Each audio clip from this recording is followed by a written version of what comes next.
Okay, so this is day 2 on 5.3, but we're trying to go over some homework questions. Here we go. All right. So what was assigned on this section? 1, 7. Okay. 1, 3, 7, and 9. Yeah. Did anybody else have a particular one of those they wanted me to do? Okay. So let me just do this. Talk about a couple of these. What are we going to do to the first one?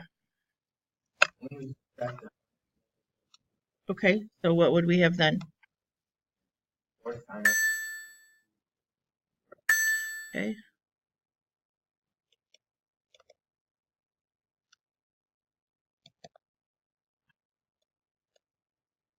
And then? So if we subtract the 2 and divide by 4, we get a negative 1/2. You got that far? Yeah. Okay. Yep.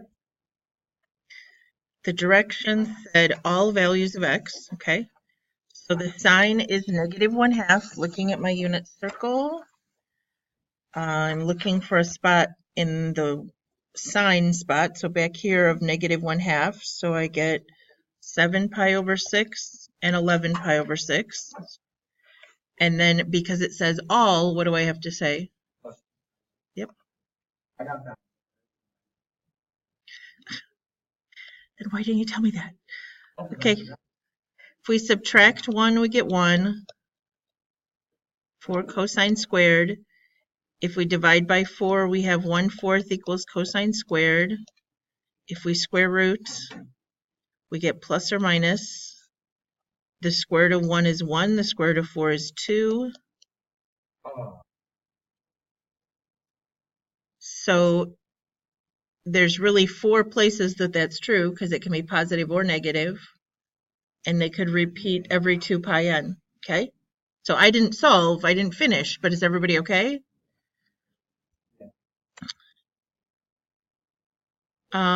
We did not do a cosecant yesterday, did we? No, and I might have had one that we just didn't get to, but let's look at that one real quick, maybe. Did it not go to another page? Where did it go? There it is, okay. If you subtracted 2 cosecant of x, you'd have cosecant of x equals, and left on this side would be a square root of 2. If cosecant is square root of 2, what is cosecant? 1 over square root. Oh, wait. Okay, wait a minute. Cosecant is 1 over sine, right? So if we flip that over, both sides, we get this, which is the same as square root of 2 over 2. So where is the sign square root of 2 over 2? You just have to flip them over because it's hard to look for cosecant. We could think about it, but let's just look for sine. So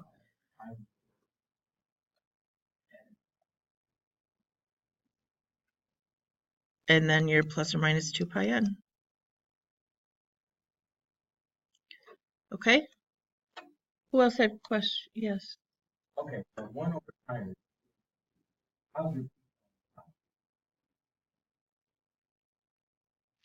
I didn't flip anything. I just wrote the definition of this. Cosecant is 1 over sine. Yeah. So this is true. Okay. So then when I flip it over, it's not on the top, it's on the bottom. Right now, this is cosecant is square root of 2 over 1. Cosecant is really 1 over sine. It's still square root of 2 over 1. Now, if I flip this over, I get sine over 1, or just sine. Flip this over, I get 1 over square root of 2. Okay. Then I rationalize it, okay? Anybody? Yes.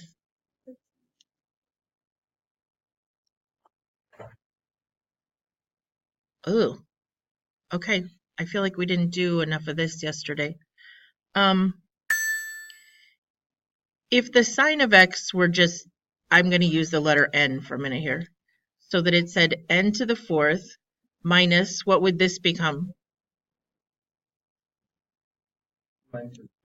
Yep, and then a minus 3. How could we factor that, guys? N to the fourth, this is advanced factoring stuff. That's why we had to get good at this. N to the fourth is n squared and n squared. A negative 3 would be, I think that works to get a negative 2 in the middle. You'd have 1n squared minus 3n squared would be a negative 2n squared in the middle. And n squared times n squared is n to the fourth. 1 times negative 3 is negative 3. Are we good? Okay. If I set this one equal to 0 and this one equal to 0, here I get n squared equals negative 1. Can I square root that? I get imaginary things, right? That's not going to work. Over here, I get n squared equals 3, so n equals plus or minus the square root of 3. But what was n? Sine. Yes.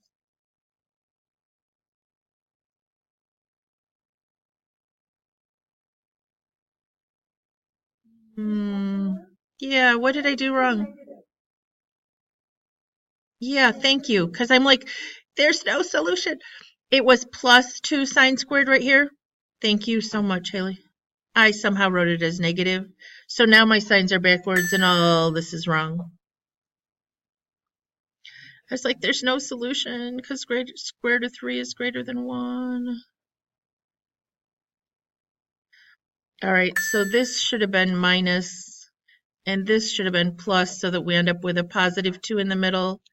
So we get n squared equals 1, or n squared equals negative 3. Here, if you square root, it's gone. What happens here? Actually could have factored that, but the square root is, okay, and it's plus or minus because it had an n squared.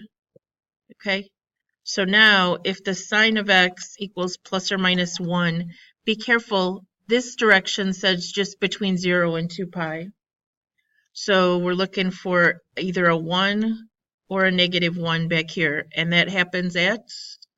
A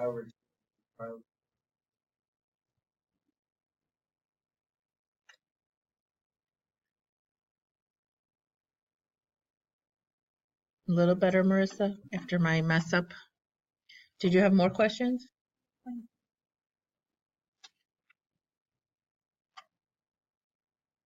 Okay. We can't have both functions, so we need to make it in terms of 1. There isn't a trade for secant that has a tangent in it, but is there a trade for tangent squared? What is the trade for tangent squared, guys? I'm doing your homework from last night, and some of you aren't even paying attention or writing it down. Tangent squared would be secant squared minus 1. If you rearrange that, it says 1 plus tangent squared equals secant squared. So if I subtract this 1 over here, a tangent squared is equal to a secant squared minus 1. So this becomes secant squared of x minus 1 equals 1 minus secant of x. Now what do you want to do? No crying. Okay, so we have secant squared of x plus secant of x. Can't combine those, right? Because one is squared and one's not. Can we subtract that 1 over there as well? That will become a what? Okay, now let's go with our n thing again. N squared plus n minus 2 factors how?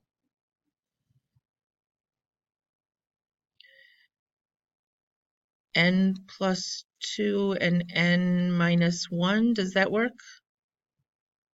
Gives you the positive 1 in the middle. Okay, so we get n equals negative 2 or n equals 1.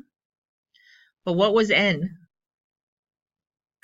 Okay, it was secant, right?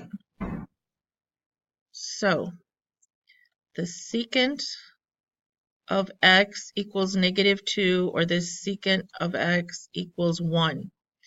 When I flip secant over, I get what? Okay, it is 1 over cosine, so if I flip it over, it just becomes cosine over 1. Everybody okay? And if I flip this over, if I flip secant over, I get cosine, and this stays 1. All right. What were the directions? 0 to 2 pi, right? So where is the cosine -1/2? Two places. I don't know what I just did. I messed it up. There we go. Cosine is -1/2 at,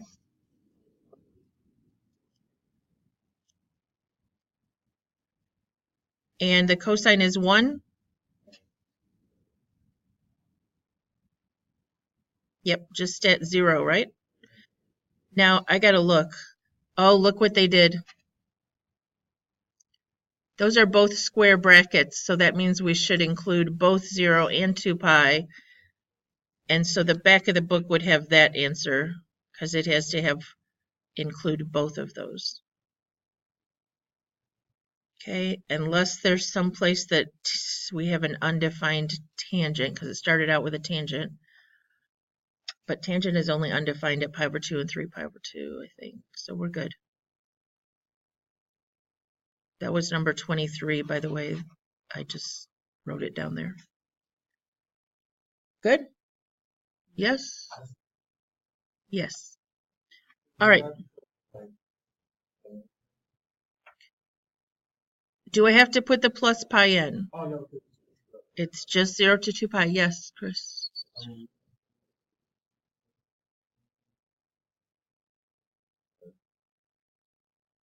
What did you do?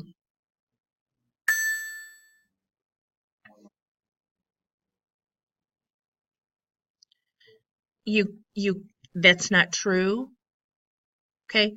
If you get to here and you kind of wanted to do this, right, or something, square root this, because see, this doesn't have a squared.